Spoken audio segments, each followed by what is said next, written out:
Hello students, કેમ છો? મજામાં? હું રિંકેશ સર, તમારો મેથ્સ ટીચર, સ્વાગત કરું છું દરેક બાળકોનું આપણા ગુજરાતના ખૂબ જ સુંદર અને સરસ મજાના એજ્યુકેશનલ પ્લેટફોર્મ સમર્પણ એજ્યુકેશન હબમાં. તો આજે આપણે સ્ટાર્ટ કરીએ છીએ ધોરણ 11 મેથ્સ એનસીઈઆરટીમાં ચેપ્ટર નંબર 14માં નવો ટોપિક, ચેપ્ટર નંબર 14 ગાણિતિક તર્ક. તો આજે આપણે જે ટોપિક સ્ટાર્ટ કરવાના તે કયો છે? પ્રેરણ. કયો ટોપિક છે બાળકો? પ્રેરણ. તો આ પ્રેરણ શબ્દનો ઉપયોગ આપણે પહેલા ચેપ્ટરમાં અને ઘણા બધા ચેપ્ટરમાં કર્યો છે. પ્રેરણ ખાલી શબ્દ નવો હશે કદાચ, એકચ્યુઅલી એ પણ નવો નહીં. આ શબ્દ બી તમે પહેલા ચેપ્ટર જ્યારે આપણું ચાલેલું ત્યારે સાંભળેલું. તો પ્રેરણ એ એક વિધાન છે. પ્રેરણ વિધાનને બીજું કયું કહેવાય ખબર? શરતી વિધાન. ઓકે, પ્રેરણ વિધાન એટલે જ શરતી વિધાન. યાદ રહેશે? પ્રેરણ વિધાનને જ શરતી વિધાન કહેવાય. યસ, શરતી વિધાન જે છે તેમાં શરત હોય છે. શું હોય છે? શરત. એટલે કે જો પી તો ક્યુ પ્રકારના વિધાનને કેવું વિધાન કહેવાય? પ્રેરણ વિધાન અથવા શરતી વિધાન કહે છે. જો પી તો ક્યુ પ્રકારના વિધાનને પ્રેરણ વિધાન અથવા શરતી વિધાન કહે છે. યસ, વરસાદવાળું એક્ઝામ્પલ કે જો વરસાદ પડે તો રસ્તા ભીના થાય. સાચી વાત છે. કેમ વરસાદ પડે તો? એટલે એવું નહીં, વરસાદ પડે તો ભીના તો થવાના જ ને. એમ એવું નથી કે વરસાદ પડવાથી જ ભીના થાય, પણ વરસાદ પડે તો ભીના થશે કે નહીં થશે? થશે જ એમ. બરાબર, રસ્તા પર વરસાદ પડે તો પાણીના લીધે રસ્તો ભીનો થવાનો જ છે. રસ્તાને ભીનો થતાં શું કોઈ બચાવી શકે? કોઈ નહીં બચાવી શકે. એમ નહીં કે સર સૂર્ય બચાવી દેશે, તો બી થોડીક વાર માટે તો ભીનું થશે જ ને. જરાક બી વરસાદ પડે એટલે ભીનો તો થાય જ રસ્તો. અને ભલે 2-5 સેકન્ડ સારું ભીનો તો ભીનો, રસ્તો ભીનો થયો. ચાલો, તો વરસાદ પડે તો રસ્તા ભીના થાય. આવ પ્રિયંશી, આવ. ચાલો, હા, ચાલો ધ્યાન આપજો. શું થયું? વગર કામની સ્મેલ નહીં ફેલાવો. ચાલો ધ્યાન આપો,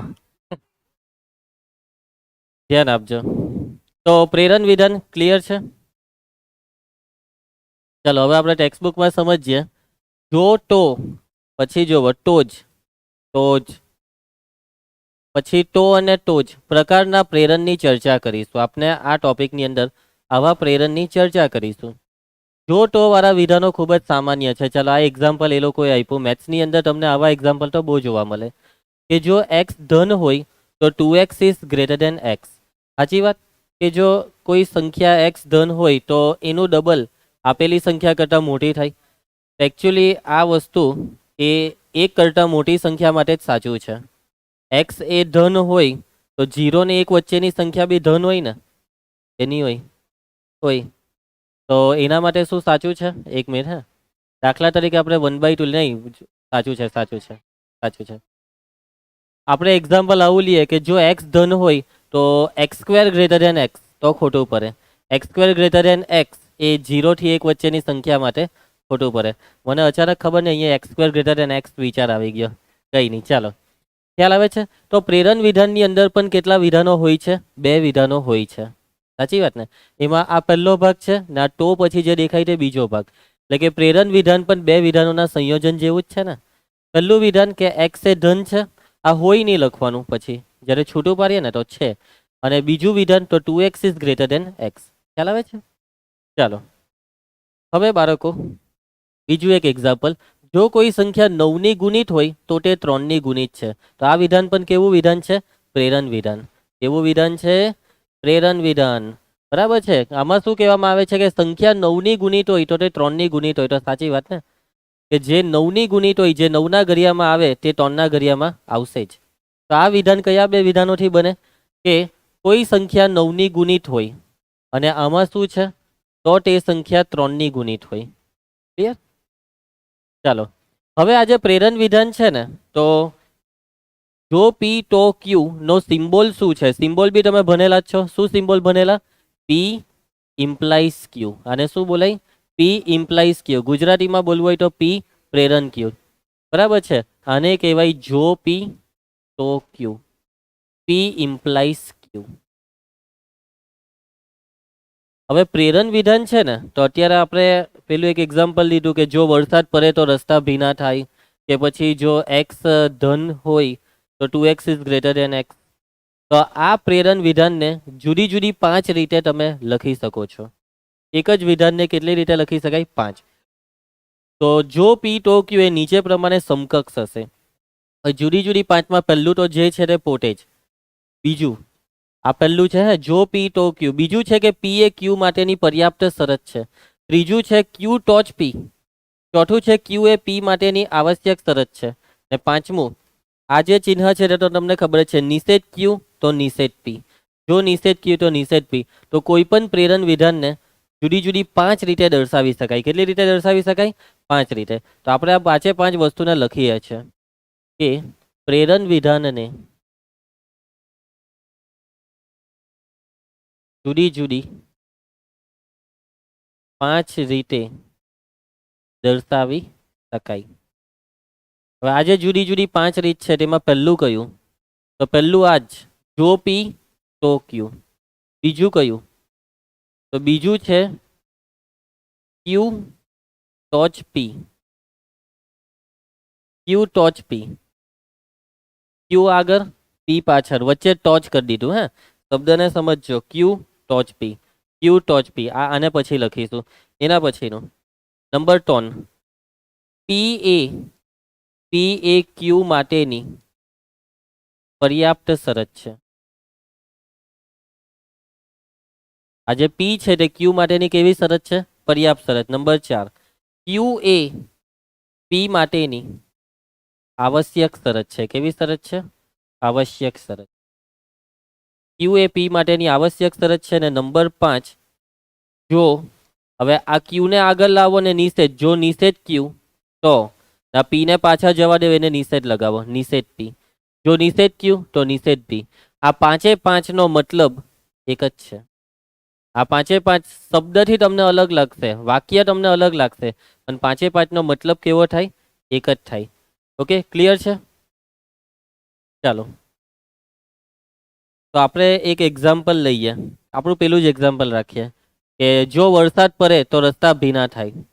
તો એને તમારે આ રીતના લખવું હોય તો પી એટલે વરસાદ પડે ને ક્યુ એટલે રસ્તા ભીના થાય. રસ્તા ભીના થયા હોય તો જ વરસાદ પડ્યો હોય. વાક્ય રચના બેહારજો.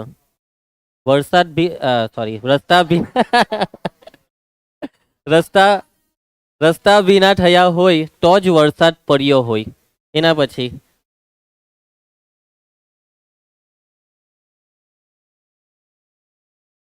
વરસાદ પડવો એ રસ્તા ભીના થવા માટેની પર્યાપ્ત શરત છે. પછી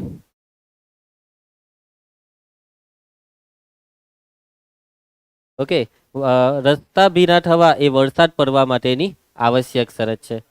અને આમાં જો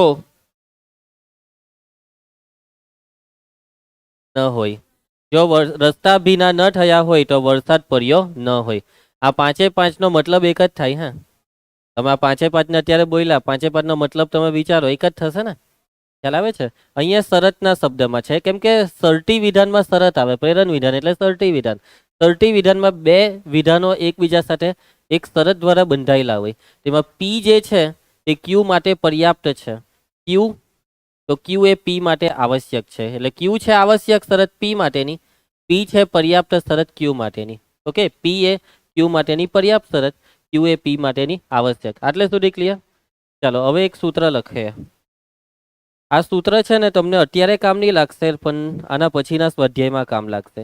તો આજે પી ઇમ્પ્લાઇઝ ક્યુ છે ને, એના બરાબર આપણે લખી શકીએ છીએ પી વિયોજન નિષેધ ક્યુ. પી ઇમ્પ્લાઇઝ ક્યુ બરાબર પી વિયોજન નિષેધ ક્યુ. આનો ઉપયોગ દાખલામાં થશે. તો આ સૂત્ર યાદ રાખી દેજો. ઓકે, અમુક દાખલાઓ આ ચેપ્ટરમાં આવવાના છે.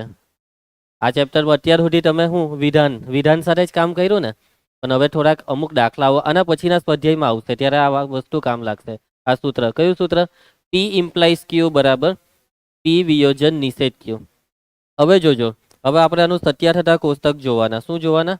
સત્યાઠઠા કોષ્ટક.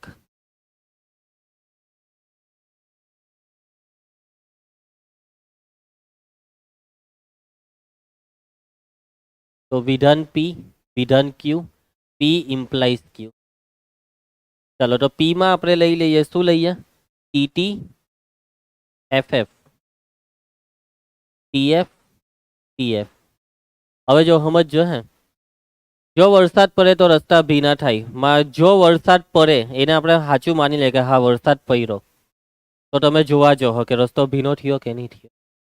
જો વરસાદ પડ્યો હોય ને રસ્તો ભીનો થયો તો વિધાન સત્ય છે. જો વરસાદ પડ્યો પણ રસ્તો ભીનો નહીં થયો તો વિધાન અસત્ય. પણ માની લેવો કે વરસાદ નહીં પડ્યો તો એ વિધાન સત્ય કે અસત્ય? એટલે કે જે પહેલું વિધાન છે એ જ ખોટું પડી જાય તો જોજો અહીંયા ગેમ બહુ ખતરનાક છે. હે, જો બેઉ સાચું હોય તો આ સાચું છે, પહેલું સાચું ને બીજું ખોટું હોય ને તો આ ખોટું છે, અને પહેલું ખોટું હોય પછી બીજું સાચું હોય કે ખોટું, આ સાચું જ કહેવાય.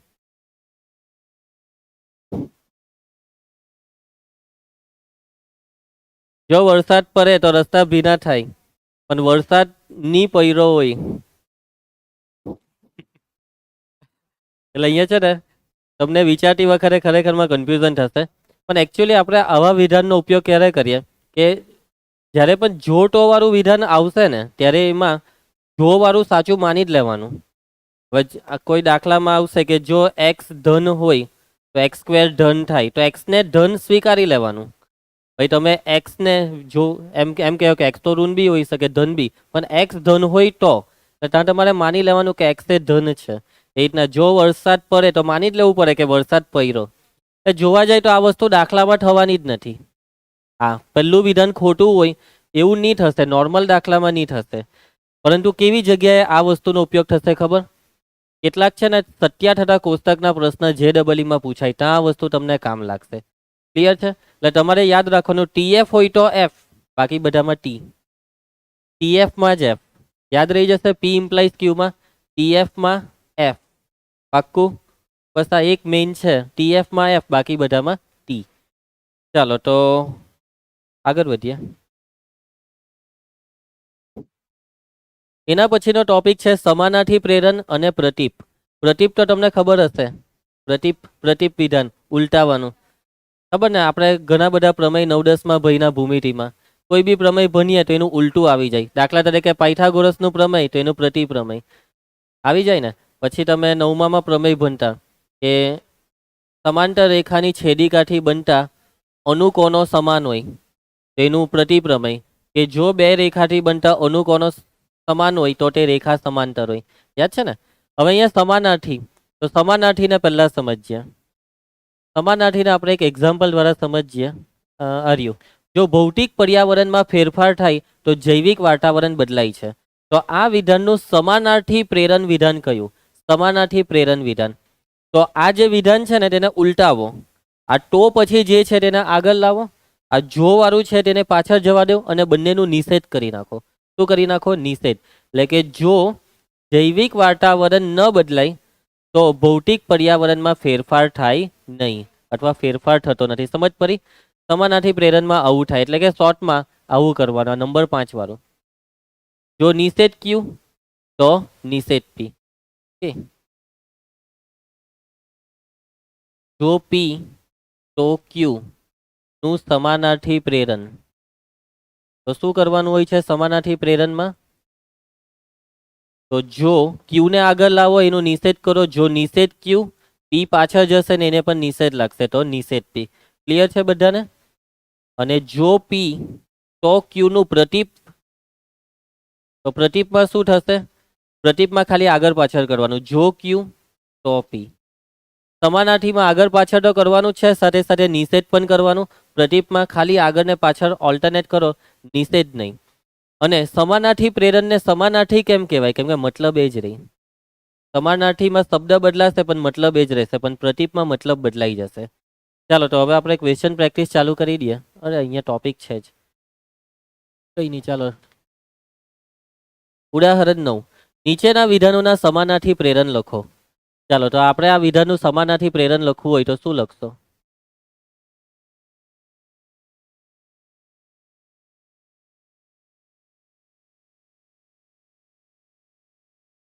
ખ્યાલ આવે છે ને? ઓલ્ટરનેટ કરો, નિષેધ કરો. જો કોઈ સંખ્યા 3 વડે વિભાજ્ય ન હોય તો તે 9 વડે વિભાજ્ય ન હોય. જો કોઈ સંખ્યા 3 વડે વિભાજ્ય ન હોય તો તે 9 વડે વિભાજ્ય ન હોય. બહુ સિમ્પલ છે ને? ચાલો પછી પ્રતીપ લખાવવાનું. પ્રતીપ બી લખવાનું છે? ના, ખાલી સમાનાર્થી જ લખવાનું છે કે? ચાલો આનું સમાનાર્થી.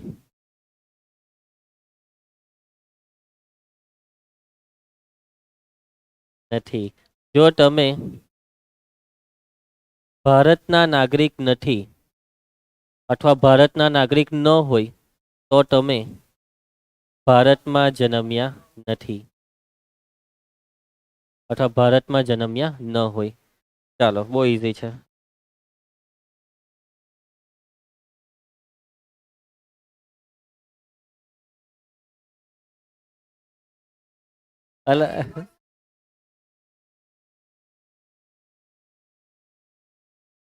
જો ત્રિકોણ, ત્રિકોણ શબ્દનો ઉલ્લેખ તો શરૂઆતમાં કરવો જ પડે. જો ત્રિકોણ સમજવી બાજુ ન હોય તો તે સમબાજુ ન હોય. ખ્યાલ આવે છે ને? સમાનાર્થીમાં. ચાલો હવે પ્રતીપ લખવાનું છે. ચાલો આનું પ્રતીપ ખાલી ઉલટાવો. જો n² યુગ્મ સંખ્યા હોય તો n યુગ્મ છે. સિમ્પલ. ચાલો એના પછી આનું પ્રતીપ.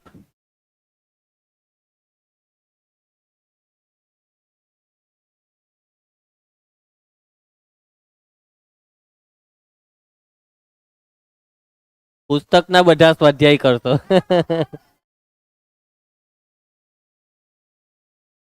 જો જો વર્ગમાં તમને A ગ્રેડ મળ્યો હોય, આવું આપણે વાક્ય રચના સેટ કરીએ. જો વર્ગમાં તમને A ગ્રેડ મળ્યો હોય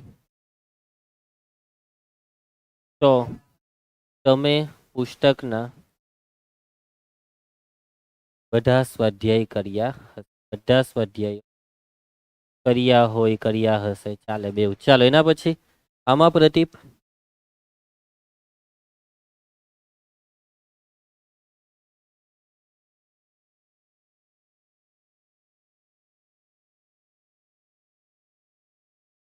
જો બે પૂર્ણાંકો A અને B માટે, સમજ પડે છે? જો આટલું તો રહે જ ને, પહેલા ઉલ્લેખ કર્યો ને. હવે આને આગળ લાવો. A અને B માટે A માઇનસ B એ હંમેશા ધન પૂર્ણાંક હોય તો A greater than B I. ચાલો ખ્યાલ આવશે તમને પ્રતીપમાં? ચાલો હવે નીચેના દરેક સંયુક્ત વિધાનોમાં ઘટક વિધાનોને ઓળખો અને પછી વિધાન સત્ય છે કે નહીં તે ચકાસો. અહીંયા વિધાન એટલે આપેલું વિધાન, બરાબર છે? ચાલો તો ઘટક વિધાનોમાં પહેલું વિધાન P. હવે જો શબ્દ નહીં આવે હે P માં, ત્રિકોણ ABC સમબાજુ છે. Q ત્રિકોણ ABC સમજવી બાજુ છે. ચલો વિધાન P સાચું કે ખોટું? હવે જો વિધાન P જે છે તે એ તો હવે ત્રિકોણ આપે તો આપણે કહી શકીએ કે કયા ત્રિકોણની વાત ચાલે. પણ આવા પ્રેરણ વિધાનમાં તમારે P ને સાચું માનવું જ પડશે. ને P સાચું માનીએ તો Q સાચું પડે કે નહીં તે જોવાનું. સમજ પડે છે ને? P ને સાચું માની લીધું તો જો ABC સમબાજુ હોય તો એ સમજવી બાજુ થાય. હા, માટે આ વિધાન કયા પ્રકારનું છે? જો તો એટલે પ્રેરણ વિધાન. તો P ઇમ્પ્લાઇઝ Q બરાબર T. ઓકે, TT માં T, TF માં F, TTT, TFF ને F થી ચાલુ થાય તો T જ આવે. FTT, FFT. ચાલો વિધાન P. જો નહીં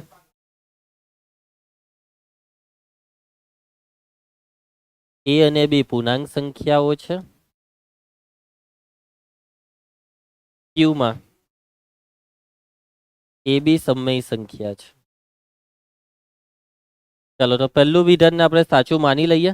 હા, એ અને બી પૂર્ણાંક હોય તો એનો ગુણાકાર સમય થાય. બે પૂર્ણાંકનો ગુણાકાર શું સમય થાય? તો બે પૂર્ણાંકનો ગુણાકાર પૂર્ણાંક થાય અને પૂર્ણાંકને સમય કહેવાય. છેદમાં એક લખી દઈએ એટલે સમય કહેવાય ને. એટલે આ પણ સાચું. એટલે કે સંયોજિત વિધાન P ઇમ્પ્લાઇઝ Q પણ સાચું છે. ક્લિયર? ચાલો હવે આગળનો ટોપિક, તો અને ટોચ. હવે શું આવે છે? તો અને ટોચ. તો આ જે સિમ્બોલ છે તે સિમ્બોલ શાનો છે? તો અને ટોચનો. શું થયું? ઠંડી લાગે છે? ઠંડી લાગે છે? હા તો બંધ કરી દે. પછી જરાક વાર એને ચાલુ કરી દે, હું ગરમી લાગે ત્યારે. મને ઠંડી લાગતી છે સાચું. જરીક વારમાં ઠંડુ થઈ જાય છે. હજી એમ ગરમી ઢકાઈ ગઈ છે થોડાક દિવસ. એ પાછું એક કારણ. હમણાં ઠંડક રહી છે.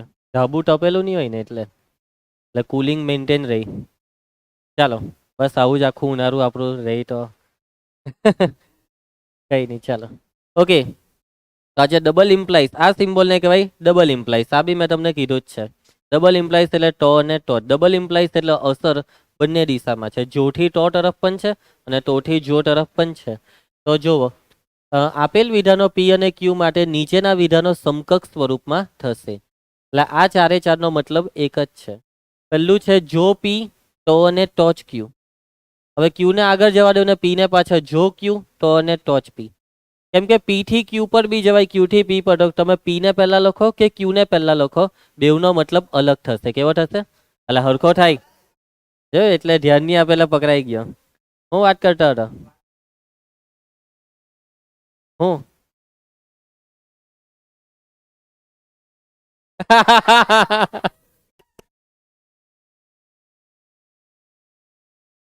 નથી નથી. હા એવો જ મતલબ થાય ને. ચાલો હવે જેસિકા જ્યારે આવશે ત્યારે સાચવીને રહેજે. ઓકે ક્લિયર છે. જો વરસાદ પડે તો અને તો જ રસ્તા ભીના થાય. એટલે કે જો વરસાદ પડે તો રસ્તા ભીના થાય, જો રસ્તા ભીના થાય તો વરસાદ પડ્યો હોય. એ બંને વાક્ય એકમાં જ આવી ગયા. બરાબર. હવે હું આને આવું બોલું કે જો રસ્તા ભીના થાય તો અને તો જ વરસાદ પડ્યો હોય. એક જ થયું. હે ને? તો અને ટોચમાં તમે P અને Q નું સ્થાન ગમે તે રાખો, મતલબ એક જ થશે. ક્લિયર છે? એના પછી ત્રીજું, ચાલો ધ્યાન આપો. P એ Q માટેની આવશ્યક અને પર્યાપ્ત શરત છે અને તેનું ઉલટું પણ સાચું. P જે છે તે Q માટેની આવશ્યક શરત બી, પર્યાપ્ત શરત બી, અને ઉલટું એટલે Q પણ P માટેની આવશ્યક બી ને પર્યાપ્ત બી. કેમ કે આની અંદર બે વસ્તુ આવી ગઈ. P ડબલ ઇમ્પ્લાઇઝ Q માં P ઇમ્પ્લાઇઝ Q બી આવી ગયું, Q ઇમ્પ્લાઇઝ P બી આવી ગયું. એટલે કે આ જે P ડબલ ઇમ્પ્લાઇઝ Q છે ને એ સંયોજન છે. કોનું કોનું? P ઇમ્પ્લાઇઝ Q સંયોજન Q ઇમ્પ્લાઇઝ P. આ યાદ રાખજો. આ પણ એક સૂત્ર જ છે. આ ભાઈ એમ કે P એ Q માટેની પર્યાપ્ત, Q એ P માટેની આવશ્યક, ને આમાં Q એ P માટેની પર્યાપ્ત, P એ Q માટેની આવશ્યક. એટલે કે P એ Q માટેની આવશ્યક ને પર્યાપ્ત બેવ થઈ ગઈ, Q પણ P માટેની આવશ્યક ને પર્યાપ્ત બેવ થઈ ગઈ. અને છેલ્લું આ તો સિમ્બોલ છે. ચોથું નંબર 4 માં જે દર્શાવ્યું છે તેમાં વચ્ચે તમે જો ને તો લખવાની જગ્યાએ સિમ્બોલ મૂકી દો. તો આવી 4 રીતે તમે તો અને ટોચ પ્રકારના વિધાનને દર્શાવી શકો છો. ચાલો ઉદાહરણ 12. અને હા, સત્યા થતા કોષ્ટક રહી ગયું કે ડબલ ઇમ્પ્લાઇઝ નું.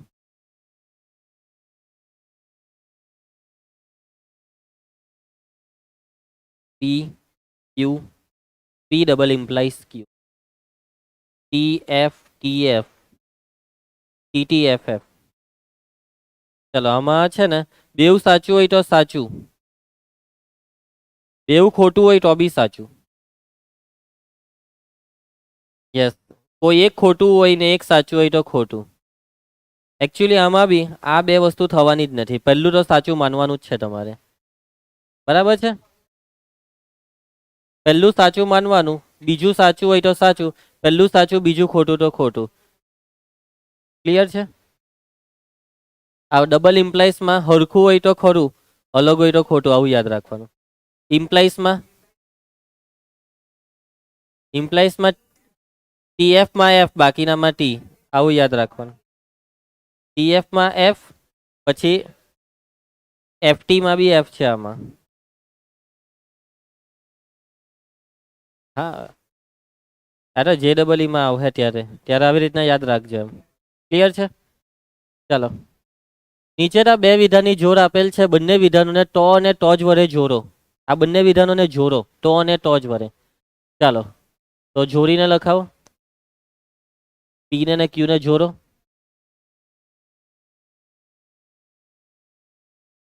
તમે બે વિધાનને વાંચો એટલે જુઓ આગળ પાછળ કરેલું છે બેઉમાં. આ ચોરસ આ બાજુઓ એકરૂપ એટલે કઈ નથી. આ બે વિધાનને મિક્સ કરવા તો વચ્ચે મૂકી દઉં ટો અને ટોચ.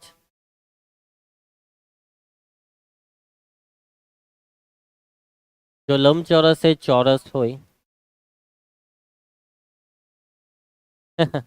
પ્રેક્ટિસ કરાવવા તમને. ટો અને ટોચ તેની ચારેય બાજુઓ એકરૂપ હોય. સમજ પડી? ચાલો એના પછી આને જોડીને આપો.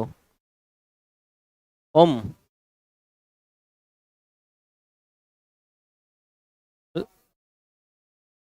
લખી દો ને. ખાલી અહીંયા ટો અને ટોચ અથવા તમે આ લખો તો બી ચાલે ને અહીંયા ટો અને ટોચ મૂકી દો. ચલો, સ્વાધ્યાય 14.4. નીચેના વિધાનને 5 જુદી જુદી રીતે સમાન અર્થમાં જો ટોનો ઉપયોગ કરીને ફરીથી લખો. 5 રીત વાળું યાદ છે ને? 5 રીત. 5માં પહેલું તો આ પોતે જ નંબર 1. નંબર 1માં શું? જો કોઈક પ્રાકૃતિક સંખ્યા અયુગ્મ હોય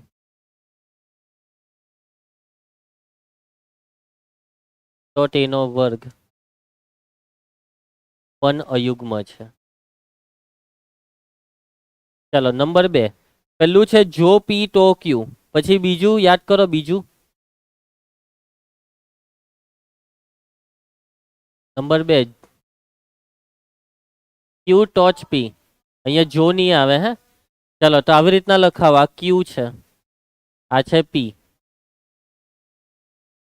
જો કોઈક પ્રાકૃતિક સંખ્યાનો વર્ગ અયુગ્મ હોય, જો બોલાય ગયું, કોઈક પ્રાકૃતિક સંખ્યાનો વર્ગ અયુગ્મ હોય તો જ તે સંખ્યા અયુગ્મ છે. પૂછાઈ હો જાય 2 માર્કમાં. આ ચેપ્ટરમાંથી બધી 2 માર્કમાં પૂછવું હોય તો આ પૂછી શકાય. બાકી તો બધું 1 માર્કમાં જ છે. ના, અહીંયા જો નથી ને. જો ને, કોઈક પ્રાકૃતિક સંખ્યા નો વર્ગ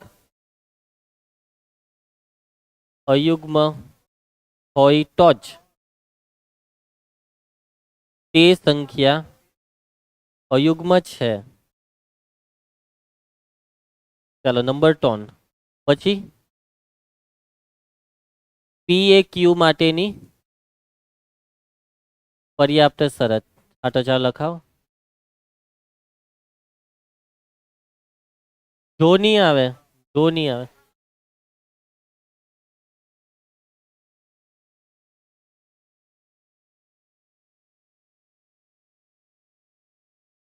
કોઈક પ્રાકૃતિક સંખ્યા અયુગ્મ હોય તે તેનો વર્ગ અયુગ્મ થવાની પર્યાપ્ત શરત છે. અથવા આવી રીતના લખીએ કે પ્રાકૃતિક સંખ્યાનો વર્ગ અયુગ્મ થવાની પર્યાપ્ત શરત તે સંખ્યા અયુગ્મ હોય તે છે.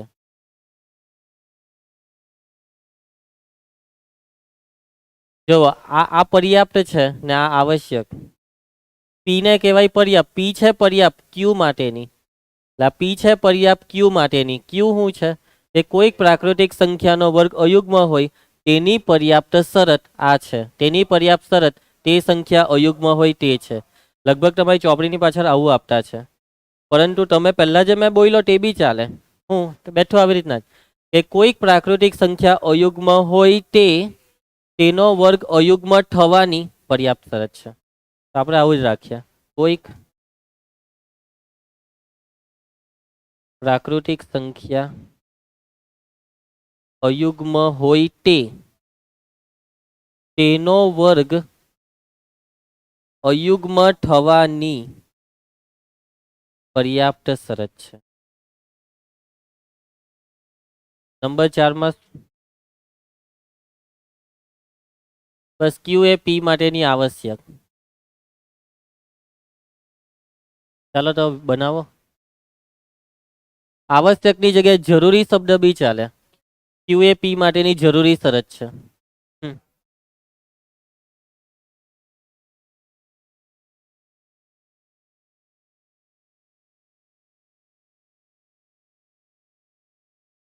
હા, જો કોઈ પ્રાકૃતિક સંખ્યાનો વર્ગ અયુગ્મ હોય, એક મિનિટ, જો કોઈ અયુગ્મ છે તે તે સંખ્યા અયુગ્મ થવા માટેની આવશ્યક શરત છે.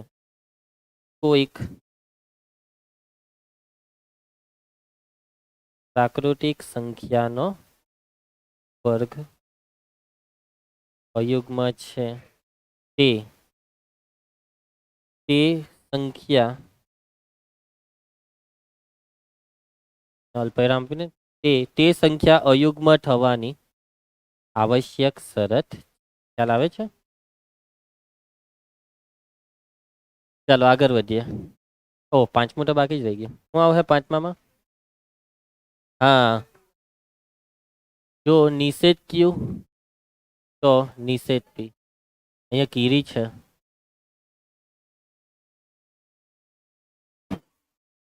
ચાલો ચાલો બોલો. જો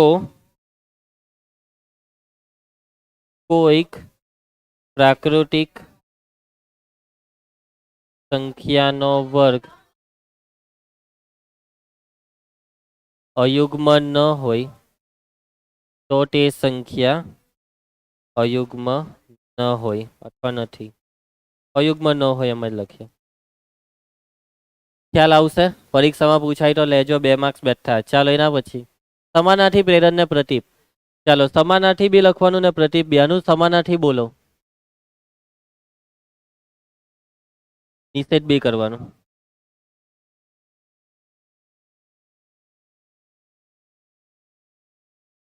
ન હોય.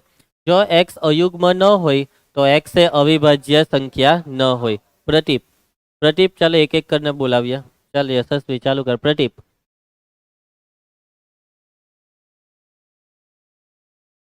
બરાબર છે. પ્રતીપ માટે ઊંધું જ કરવાનું.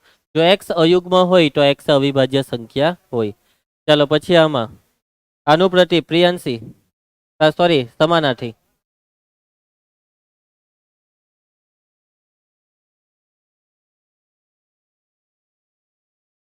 બે શબ્દ સ્ટાર્ટિંગમાં હોવો જોઈએ.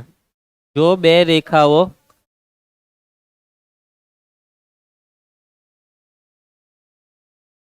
છેદશે નહીં, છેદે એવી વાક્ય રચના હોવી જોઈએ. જો બે રેખાઓ સમતલમાં છેદે, છેદશે નહીં નું છેદે નિષેધ, તો તે રેખાઓ સમાંતર ન હોય.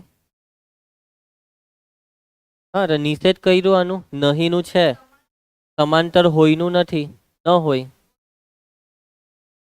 આમાં અહીંયા નહીં છે નું છેદે એમ લખી દીધું ને, છેદે છે. એ શબ્દ નહીં મૂક્યો, છેદે એટલે છેદે છે. તો ફરી એકવાર, જો બે રેખાઓ સમતલમાં છેદે તો તે સમાંતર ન હોય. લખાશે ને ઘરેથી? એમ તો પછાડી જવાબ છે જ. ચાલો પ્રતીપ. અંકિતા.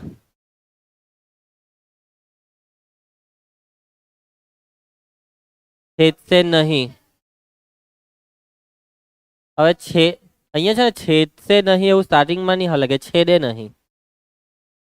સમજ પડે ને? છેદશે નો મતલબ ભવિષ્ય બતા કે આવું હોય તો આવું, એમ છેદશે. આ થાય છે પહેલા એટલે છેદે. જો બે રેખાઓ સમતલમાં છેદે નહીં તો તે સમાંતર હોય. ક્લિયર? લખાશે? ફાઈનલ? ચાલો આ ખતરનાક છે. ચાલો આમ વાંચો. આમાં જોને તો જ નહીં મળે. જોયું ને આ વિધાનમાં? પણ તો બી આમાં ઠંડુ છે ને તાપમાન નીચું છે એટલે આટલો ભાગ જોમાં ને આ ટોમાં, એવું તમારે માનવું પડે. બરાબર, અહીંયા ટોનો ભાવ તમારે લગાવવો પડે. ચાલો તો સમાનાર્થીનો વારો. કોનો વારો આવ્યો? સિમરન. ચાલ પ્રયત્ન કર સિમરન. સમાનાર્થી વીરે એને બનાવવા ટ્રાય તો કરા દે.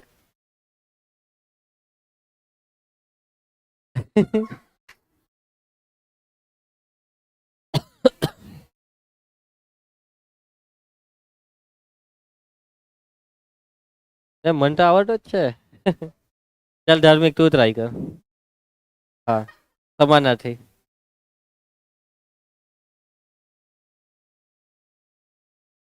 હા કરની જોટો મૂકી દે.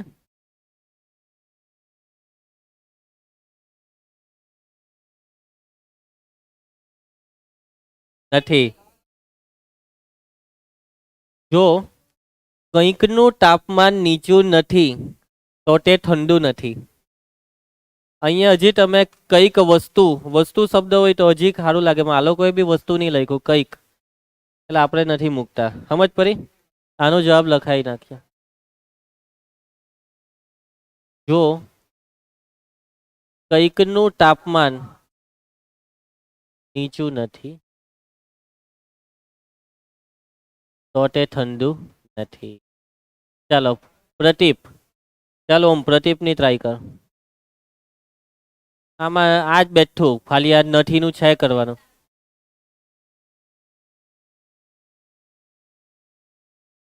કોઈનું તાપમાન કોનો? જો કંઈકનું તાપમાન નીચું છે તો તે ઠંડુ છે. ખ્યાલ આવશે બધાને? આનો જવાબ આપણે પાછળ જોઈએ એ લોકોએ શું લખ્યો. આપણું સાચું જ છે એમ તો. કયો સાર્યો. જો કંઈક નીચા તાપમાને ન હોય તો તે ઠંડુ ન હોય. મતલબ એક જ છે. વાક્ય રચનામાં આ લોકોએ જરાક એમ તેમ કર્યું છે. આપણે લખ્યું જો કંઈકનું તાપમાન નીચું ન હોય કાં તો કંઈક નીચા તાપમાને ન હોય. મતલબ એક જ થયો ને. તો તે ઠંડુ નથી, અહીંયા ન હોય. ચાલો આગળ વધીએ. હવે આ તો કંઈ નહીં. સિમરનનું બાકી છે. સમાનાર્થી. આ તો ઈઝી છે સિમરન. બરાબર છે. કેમ કે બંનેમાં નહીં ને ન છે એ નીકળી જાય. જો તમે તાર્કિક સાબિતી આપવાનું જાણતા હોય તો તમે ભૂમિથી સમજી શકો છો. આ સમાનાર્થી. ચાલો પ્રતીપ. યશસ્વી પ્રતીપ. હા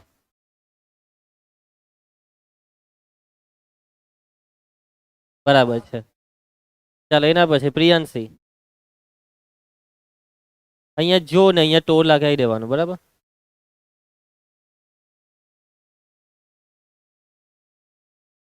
જો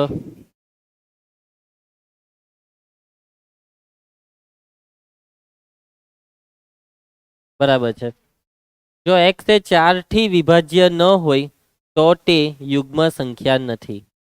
આવશે ને જાતે લખતા. ને પ્રતીપમાં નથીનું છે કરવાનું છે. જો x એ 4 થી વિભાજ્ય હોય તો તે યુગ્મ સંખ્યા છે. ચાલો થોડીક કાળજી રાખવાની છે વાક્ય રચનામાં.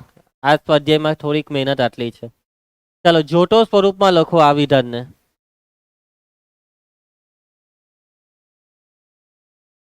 જ્યારે બી તમે જોટો લખો ને જોટો લખો ને ત્યારે આ શબ્દ નહીં લખવાનો, સૂચવે છે. તમે જો અહીંયા સૂચવે છે આપતા ત્યારે જોને તો નહીં લખતા હતા હે ને. તો ચાલો ફરી એકવાર.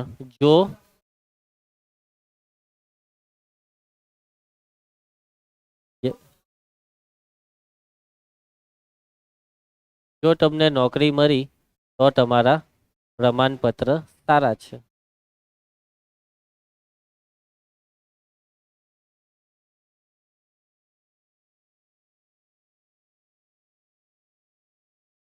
ચાલો પછી આમાં 1 મહિના માટે હૂંફ વાળા રહે તો કેરાના ઝાડ ખીલે છે.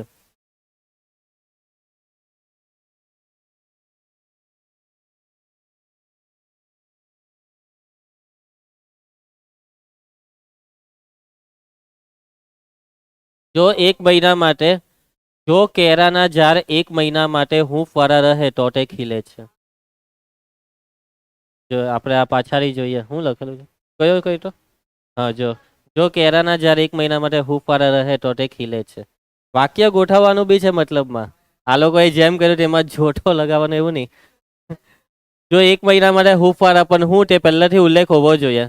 શબ્દનું સ્થાન. જો કેરાના ઝાડ 1 મહિના માટે હૂંફ વાળા રહે તો તે ખીલે છે. સમજ પડે છે બાળકો? ચાલો આમાં આ ઈઝી છે.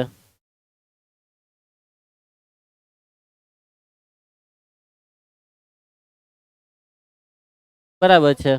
આમાં વાક્યમાં કંઈ આગળ પાછળ કરવાનું બી નથી, ખાલી અહીંયા જો લગાવવાનું છે. જો ચતુષ્કોણના વિકર્ણ પરસ્પર દુભાગે તો તે સમાંતર બાજુ ચતુષ્કોણ છે. પછી આ છેલ્લું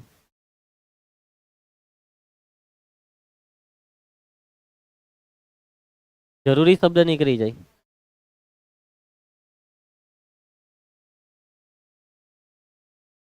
સૂચવે છે, એ સૂચવે છે, પર્યાપ્ત છે, આવશ્યક છે, જરૂરી છે. આ 4 શબ્દ કાઢી નાખવાના જ્યારે જોટોનો પ્રયોગ થાય ત્યારે.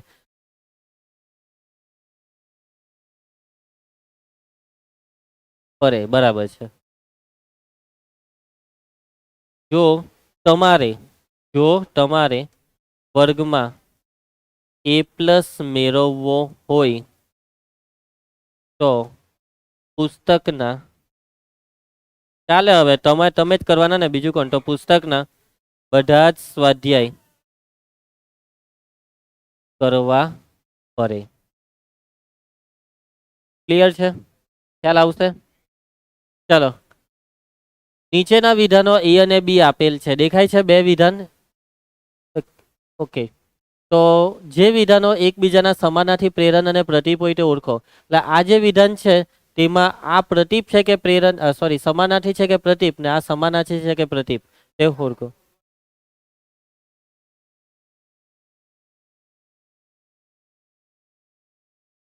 ઉલટું કર્યું ને નથી કર્યું એટલે આ છે સમાનાર્થી, ને પેલું નીચે વાળું પ્રતિપ થાય છે.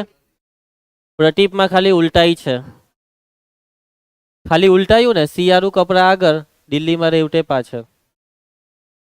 ચલો, ચતુષ્કોણ સબાચ હોય તો તેના વિકર્ણ પરસ્પર દુભાગે. ન કર્યું, દુભાગે નહીં. પહેલામાં શું આવશે? સમાનાર્થી. બીજું પ્રતિપ. ખ્યાલ આવશે બધાને? ચાલો, તો નવો ટોપિક ચાલુ કરવા પહેલા આપણે લઈશું એક રિસેસ. રિસેસ પછી સ્ટાર્ટ કરીએ નવો ટોપિક.